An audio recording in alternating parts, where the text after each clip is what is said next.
What's going on, everybody? It's your boys Wnba Dfs here to bring you that WNBA slate breakdown for the two-game WNBA slate. And unfortunately, it's not necessarily a bad one, but it's not a good one at the same time. We got one game that could possibly be close and should be close. Indiana Fever taking on Atlanta Dream. And then in the second game, we got the Chicago Sky, unfortunately, without Courtney Vandersloot, who, if you ain't seen it, she tore ACL. So I wouldn't be surprised if we actually saw Courtney Vandersloot play her last game, and it really does suck, especially being like one of the better point guards in the league, at least over the last couple of years, getting to watch her play, her highs, her lows, and everything and whatnot. It really does suck in that regards, but I mean, now we got the Chicago Sky really on a tank fest, you know, without their floor general being out there. And it was already tough for him, but I can only imagine how much tougher this is going to be with that injury right there. But hey, it's sports. You gotta adjust. If you guys need him, make sure you guys hit that subscribe button so you guys don't miss any of the content your boy drops over here on the channel. And drop a like on this video if this video or any of my other videos help you guys win some money. Before we even get started, how about them Thunders though? All right. Looking on the Indiana Fever side, Caitlin Clark, apparently she's practicing, or, well, correction, not practicing. Her quad's still messed up. Sophie Cunningham is partially practicing, but Sophie Cunningham is still want to sit on the bench and chill with Caitlin, so she's not playing. She's out. She's out tomorrow as well. So more than likely, we still got Sydney Colson in the starting lineup. I wish they would have actually just let it be Ari McDonald, but still, I would imagine that they're going to still split the minutes pretty decently. But everyone else, same old stars that we've seen already before over there. Atlanta Dream, SWK, she's probable to play. Nas Hillman popped up on the injury report as questionable. She has been the primary big off of the bench that's been playing some pretty good minutes and really playing well for them. So I would imagine if Hillman's going to be out, it's going to be a boost of coffee. But same old starters. We got Jordan Canada back last game. Actually played decent minutes. Wasn't expecting that straight out the gate. She shot poorly, so hopefully this could be a chance for her to get back, you know, get another game under her belt and start looking in the right direction. For the Chicago Sky, of course, like I said, you know, they lost Sloot. So this starting lineup is going to be interesting to see what the starting lineup looks like. I got some ideas for that when we get up to the Chicago Sky side. And then New York Liberty, Jonquel Jones, she was questionable the last time that I checked. I did not see any other update in regards to her. Let's go ahead and check Underdog real quick. Kelsey Plum, blah blah blah blah blah, bro. Letty, bro. Letty was clutch last night, man. Golden State Valkyries, bro. They are real. So Baby Sabley, she's not on the injury report anymore. And yeah, Jonquel Jones, she's questionable. That's all I got for Jonquel.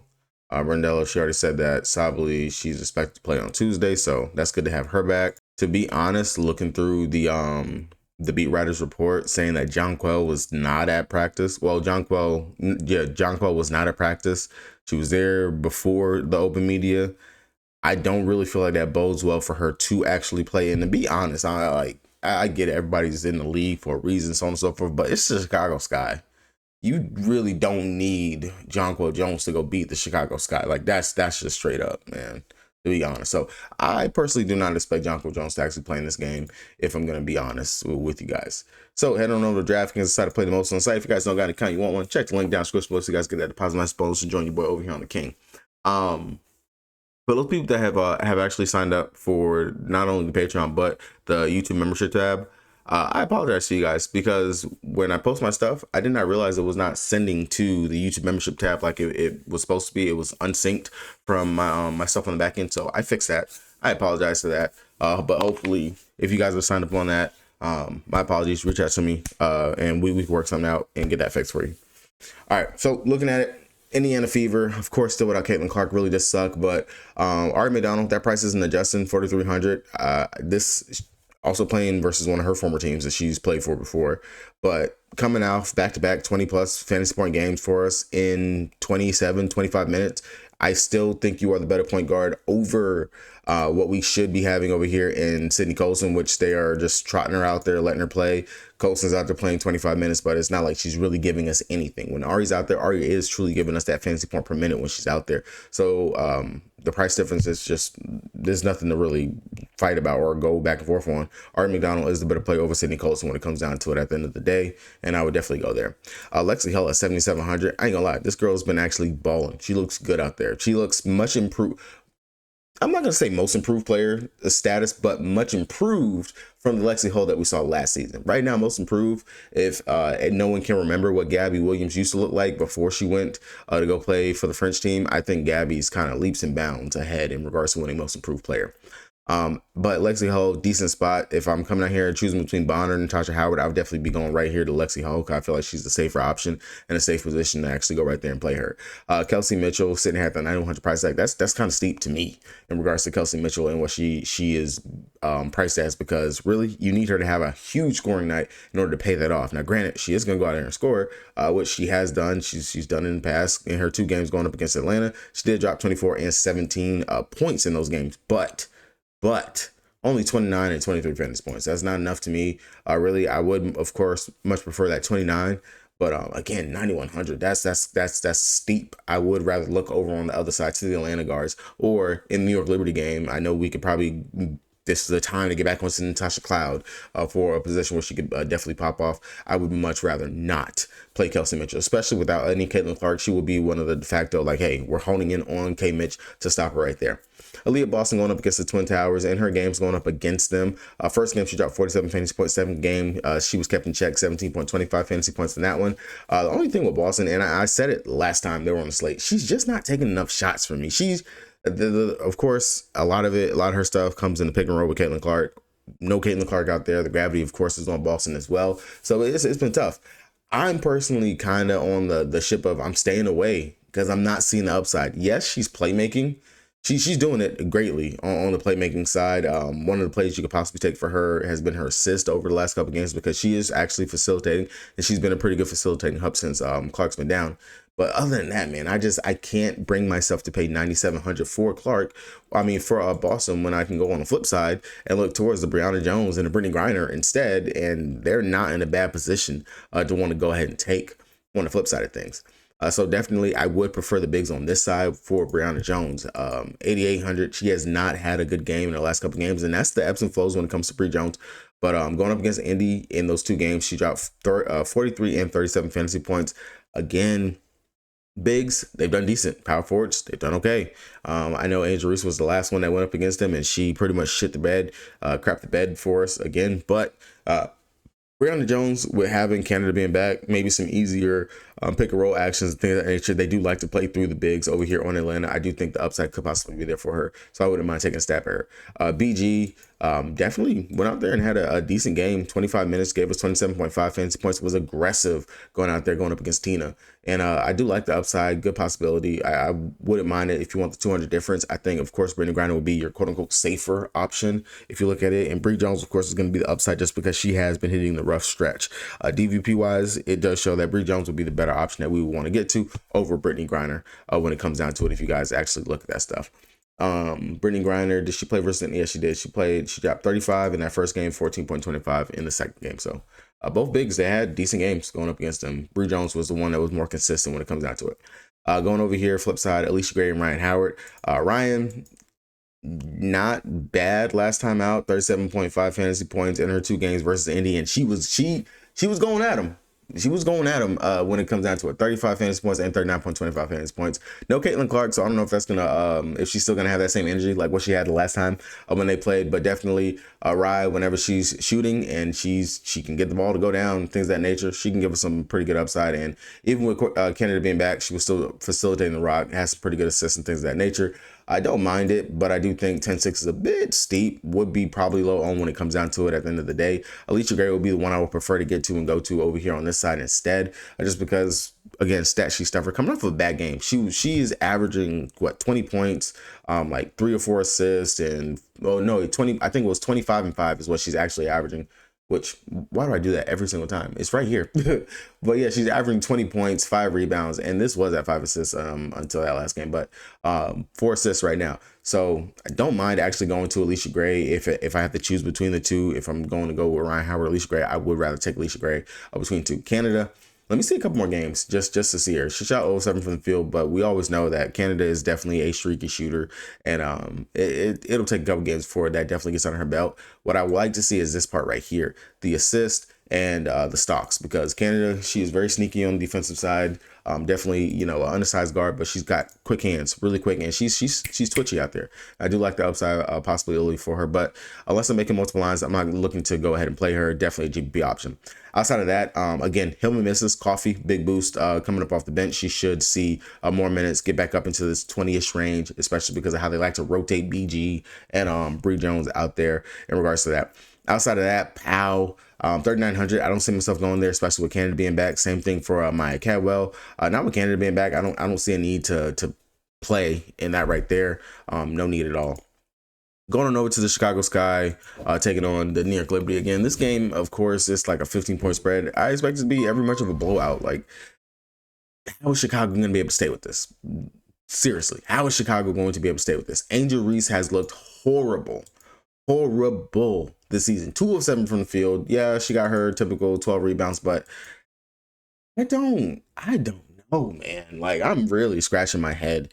I made the joke talking to BK. If you guys don't know, he's a huge Chicago Sky fan. I said, you know what? I know what's wrong with Chicago Sky. I looked and I realized that Tanisha Wright is on your bench. She's one of the lead assistant coaches. That's what's wrong with y'all, bro. You got fucking Tanisha Wright over there bringing her bad juju from the damn Atlanta Dream. Fix that. But in all seriousness, production, everything goes down drastically without Courtney Vandersley being out there. Your point guard, quote unquote, that you actually do have is Haley Van Lith, and you're pretty much throwing her into the fire. We've seen a couple of games she's not necessarily ready just quite yet, but of course, what's the best way to learn? It's trial by fire. Hey, you're gonna have to go out there and make those mistakes. We don't have the time to have this vet be out here and be this presence to go ahead and teach you what you need to learn and understand when it comes down to the league. Now, outside of that, we still need to see aggressiveness from Ariel Atkins if they actually want to be able to make this a game. Definitely one of the other vets that is going to have to step up. And I mean, versus the Indiana Fever, we knew that was going to be a tough matchup. This is going to be another tough matchup for her going here, going up against Phoebus, going up against Natasha Cloud, those plays right there. And I know she's not going to spend too much time on Sabrina, which would be the barbecue chicken that she can get to, but that ain't going to happen. We ain't even got to worry about that. I would imagine that Sabrina probably would be out there on Haley Van Lith when it comes down to it. And I'm pretty sure Sabrina actually does have a size advantage on Haley when it comes down to it.